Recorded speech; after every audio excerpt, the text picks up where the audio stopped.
Bonsoir à tout le monde. Nous sommes là, les élus les députés et élus de Yewwi Askan Wi, notamment des députés élus de PASTEF, pour nous prononcer sur la situation.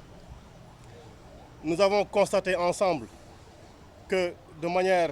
très illégale, le déplacement du président Ousmane Sonko de Ziguinchor à Dakar, libre qu'il était de choisir son chemin comme d'habitude,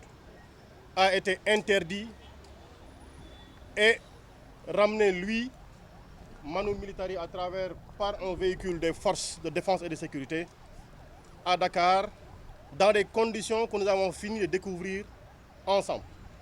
C'est quoi ces conditions? Monsieur Ousmane Sonko est un citoyen libre, libre de ses mouvements, libre de ses opinions. Mais ce qui s'est passé, c'est que on l'a ramené sur Dakar et dans les conséquences de ce retour sur Dakar, nous avons constaté que tous les outils personnels qu'il avait, notamment son téléphone, ses téléphones, notamment sa documentation personnelle, tout a été de manière très irrégulière, subtilisé en des mots très simples, volé et remis sur la place publique. Nous sommes dans un pays où les gens se plaignent de la question de la sauvegarde des données personnelles. Il n'y a pas eu un juge, il n'y a pas eu une décision de justice, il n'y a pas eu un ordre légal d'une autorité régulièrement habilitée pour demander l'arrestation ou demander que Ousmane Sonko soit ramené sur Dakar et qu'on lui prenne ses téléphones et tous les biens avec lesquels il était. Et ce qui est le plus bizarre, c'est que dans ces moments-ci, seules les forces de défense et de sécurité avaient accès au président Ousmane Sonko. Mais on retrouve sur la place publique ses autorisations de port d'armes. Ces armes, ce n'est pas un délinquant, il a une autorisation régulière des autorités habilitées et compétentes en la matière. Tout ce que nous voyons donc aujourd'hui, c'est un sabordage, c'est un sabotage de son intimité en pensant qu'en faisant ceci, il le réduirait à néant ou il porterait le discrédit sur lui. Nous sommes davantage respectueux, nous sommes davantage décidés à être à côté de lui parce qu'il a ouvert le chemin de la résistance, il a ouvert le chemin de la démocratie, nous serons avec lui sur ce chemin-là. Et cette opération a été l'occasion de diffusion de beaucoup de fausses nouvelles. Beaucoup de fausses nouvelles. Et c'est l'occasion pour nous, pour ce qui est en train de se passer, de dire aussi, nous avons constaté tous les désagréments qui sont posés. Nous élevons la voix pour apporter notre compassion à toutes les victimes de cette situation-là, dont le seul auteur, dont la seule personne qui en est l'origine est Macky Sall, pour son besoin, son boulimique d'avoir le pouvoir, d'avoir un troisième mandat et d'empêcher des personnes de candidater. Tout ceci n'est que la résultante de son attitude irrévérencieuse, manquant de respect aux institutions. On nous parle de manque de respect des institutions. Qui viole la loi dans ce pays-ci? Qui viole la loi dans ce pays-ci? La réponse, elle doit être unanime, elle doit être simple. Il n'y a que le président Macky Sall et tous ceux qui sont avec lui. Et c'est l'occasion pour nous de dire que nous avons vu, en parlant de compassion, Cheikh Bara Ndiaye. Nous avons vu, on nous a informé de notre doyenne, Aïda Mbodj. Là, nous sommes devant le siège de PASTEF. Vous avez vu ce qui s'est passé. Et nous avons là devant nous un cocktail Molotov. Les forces de défense et de sécurité. Wali Bodian également, il a reçu des cocktails Molotov chez lui. Et nous avons reçu suffisamment de menaces pour qu'ils pensent que nous nous inquiétons. Nous leur disons, nous restons debout. Nous resterons debout. Et nous appelons toutes les personnes, tous les citoyens épris de justice et de liberté à rester debout et à porter ce combat-ci. Aujourd'hui, le terrain où il faut se prononcer n'a d'autre signification que le terrain de Dakar. Parce que nous sommes ici à Dakar, c'est ici que nous portons le discours et c'est ici que nous résisterons. Au-delà de ces gens-là, nous avons Aliou Sané, le coordinateur du F24. Mais M. Macky Sall est capable, lui, d'appeler à un dialogue pour le 31.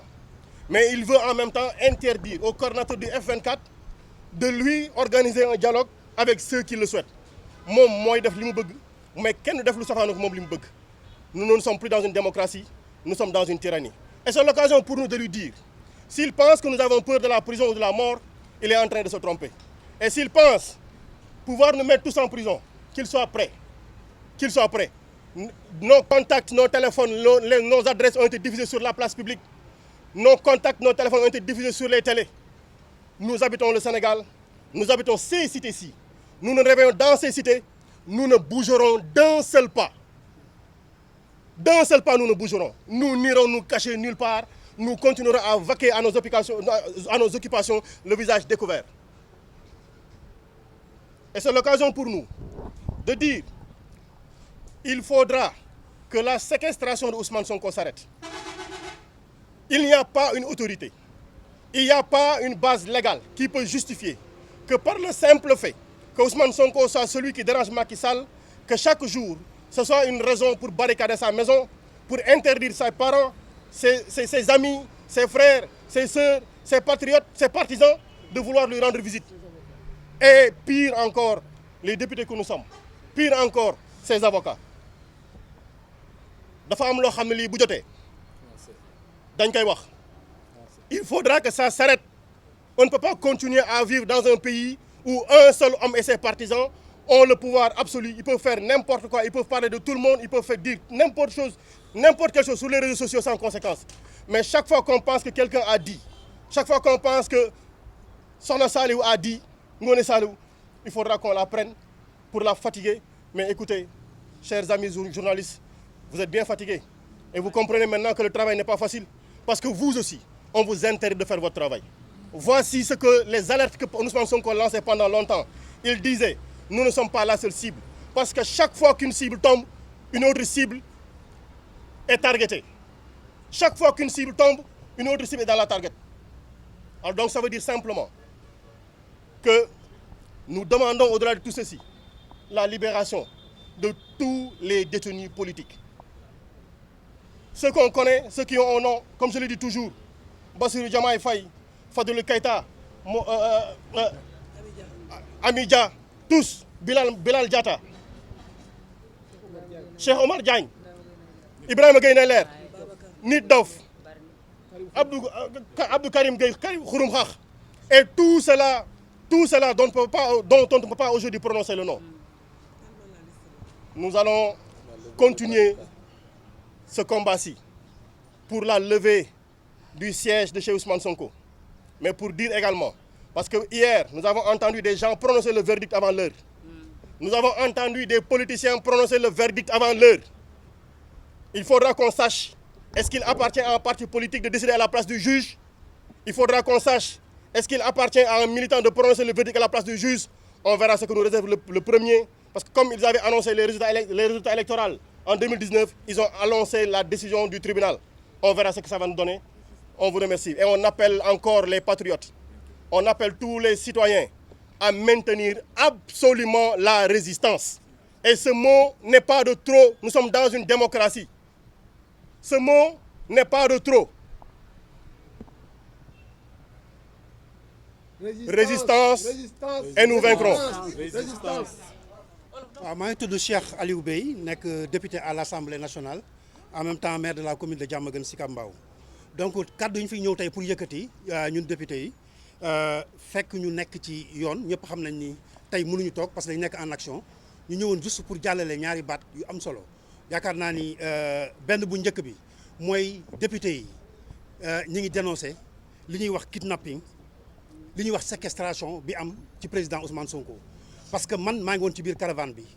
ñu nekkoon caravane jàmm la woon caravane liberté la woon ñuy dox di dajeek ay nit ñi nga xamee ne bi nii jàmm rek ak mbégte bu ñu dajeek ñun lañ doon am ay benn nguur goo xamee ne bi nii benn tyran bu tudd Macky Sall moo ko jiite benn démolisseur des institutions bu mel ni Macky Sall moom moo ko jiite amul benn solution bu muy indil Sénégalais yi budul lépp li nga xam ne dafa jëm ci nasaxal démocratie mooy maanaam man rek maa fi existé keneen du existé yaakaar ni moom dafa bëgg a nekk jimboor yi ku def dara mu dóor ku deful dara mu dóor loolu lañ wax ni tey moo tax ñu bëgg a yëg suñu baat nous en tant que député wax ko ni moom institution la yor ñun institution lañ donc il n'a qu'à respecter les Sénégalais parce que en réalité ce pays là moomu ko ay waajuram moomuñu ko beneen bi ñu si bëgg a yokk mooy lépp li nga xamee ne bi nii jëm na ci caravane boobu mu yaakaar ni arrêté na ko arrêté wu ko caravane bi li ci président Sonko wax yaakaar naa lu leer la moom moo xam ni ñaari fan yi bu mu weesoo seen jëf yu ñaaw yu ñu bëggoon def ci kaw askan wi ñaaw na ñaawaay goo xam ne moo tax mu dellu si waaye jàpp nañ ni même buñ ko indi woon doon dellu si mais li am solo mooy pays boo xam ni mun nañu wax moom lu Macky Sall créé pays boo xam ne sans loi ni droit loolu mooy Sénégal tey sans loi ni droit mooy tax yow nga jóge sa kër yow Moussa yow Astou yow Fatou di dox dem sa yoon ñu mun la kidnapper dugal la ci oto def la taxi yango c'est ça parce que ñàkk fit tamit bokk ci nguur goo xamante ne nii soo jëlee ni di ko tuumaal te mënoo ko yóbbu kaso loolu mooy da ngaa ñàkk fit donc dama leen ñu dara di leen wax Ousmane Sonko mooy koo xam ne ku ko lekk dee ku ko naan mandi ku ko rey génnum réew loolu mooy la vérité des choses te loolu lañ ko bëgg a xamal ne ko fi mu bëgg a yóbbu Sénégal mooy moom ci boppam lay jëm si parce que Sénégal yi xam nañ li ñu bëgg xam nañ ni boddi compté ci biiru xeet bu mu tàmbali ak lu mu def biir Casamance diggante Kolda ñu ngi nekkoon ci biir ba ñuy egg si Vélingara amul mag amul xale koo topp nga torpiller ko fusiller ko violenté ay nit yoo xam ne mosuñu gis luy lacrymogène loolu mooy wan ni intention mooy tas Sénégal te incha allah duñ ko may beneen bi ñuy mujjee mooy les données yi ñuy wax les données personnelles nan la ab armée mën a jàppee nit dugal ko ci oto ñu xëy gis ci ay site nguur gi ay photo ay vidéo ay nangam est-ce que ñun ci état lañ nekk wala nekk ñu ci état ñu dañoo jàpp ni on est dans un pays sans loi ni droit parce que yéen ku leen ko defoon doo leen ko def yéen ñi ngeen di jël suñu image mais am na loo xam ne doo leen ko génne comment on peut se permettre di def loo xamee ne bi nii mun naa ni wax ni loolu moo gën a ñaaw ci li nit di def te lu nit wax ku sëqat sax nga jàpp yóbbu mais incha allah loolu il le verra beneen bi mooy ñi nga xam ne attaqué nañ leen tey fii ñu taxaw siège baa ngi nii yéen a ko gis ce siège a été attaqué par des cocktails molotov cocktail yaa ngi nii yéen a ko gis donc gendarmerie bi ngi woon fii dans la zone donc lii mooy seen liggéey te bëri na ay bërëb yoo xam ne cocktail molotov lañ fa def kon mën nañ jàpp ne ñuy def lii ñooy def lépp ci biir dëkk bi ba pare ñu bàyyi leen ñoom ñuy taxawaalu ñuy wër ay nit ñu nekk seen kër di leen yee 3 heures du matin di leen yóbbu kaso démb man assisté naa 3 personnes yu ñu jëlee caaro yi yóbbu leen kaso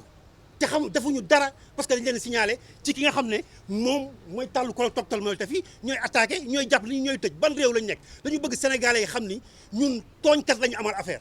tooñkat boo xam ne saa yu ñu réagiré duñu xool suñu réaction duñu xool seen action mais suñu réaction la ñuy xool te loolu incha allah on le dénonce beneen bi nag ñi ngi naqarlu attaques yi nga xam ne def nañ ko ci kër yenn kilifa yi yu mel ni ñoom Cheikh Bara Ndiaye yu mel ni Waly Bodian yu mel ni ñoom Aïda Mbodj yu mel ni kër yi nga xamee ne bi nii ñi ngi joxe seen numéro fu nekk nga dañ leen di attaqué ji Sénégalais yi nag bu boobaa lu am ñu xam ne ñoom la parce que fii ñëpp a fi bokk li ñu mën nañ lu ko raw duñu leen bàyyi ñuy taal dëkk bi di taal këru nit ñi di taal seen cocktail molotov ba pare di jàpp ay nit naan ñi ay commando lañ ñi ay force spéciale lañ te ñoom ñooy def lépp loolu yaakaar naa tey ku xool lii xam ne leer na ci kanamu Sénégalais yi que ñaawteef gi seen côté la nekk te incha allah on fera face beneen bi mooy ñi nga xamee ne bi nii ci 3e mandat soo ko waxee musiba am loolu la bëgg te du ko am incha allah waa ji du bokk beneen bi tamit mooy gis nañ ay pexeem ci wàllu dialogue bi muy wax yow yaa ngi woote dialogue boo xamee ne nii yow sax gëmoo ko yow la fi desee bëriwul ba pare nga bëgg ko imposer nit ñi bëgg a jël mbir mi daf ko loo xam ne effet démocratie la di ko fitnaalee nit loolu nee nañ duñ ko nangu beneen bi mooy arrestation bi ñu def démb ci Aliou Sané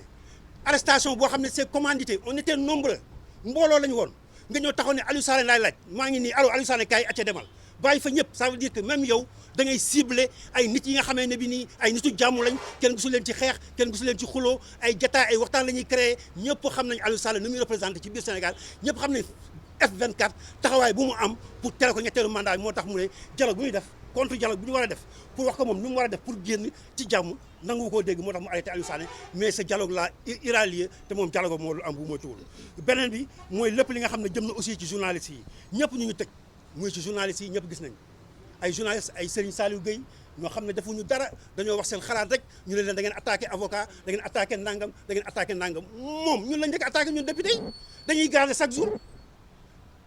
ku respecté wul institution mooy jël ay député di leen gazé même bu ñu solee vert zone rouge wala leneen te loolu dina arrêté incha allah te du yàgg beneen bi mooy lépp li nga xam ne nag jëm na ci li nga xam ne moo nekk président Sonko loolu moo tax ñu nekk en action dem ba léegi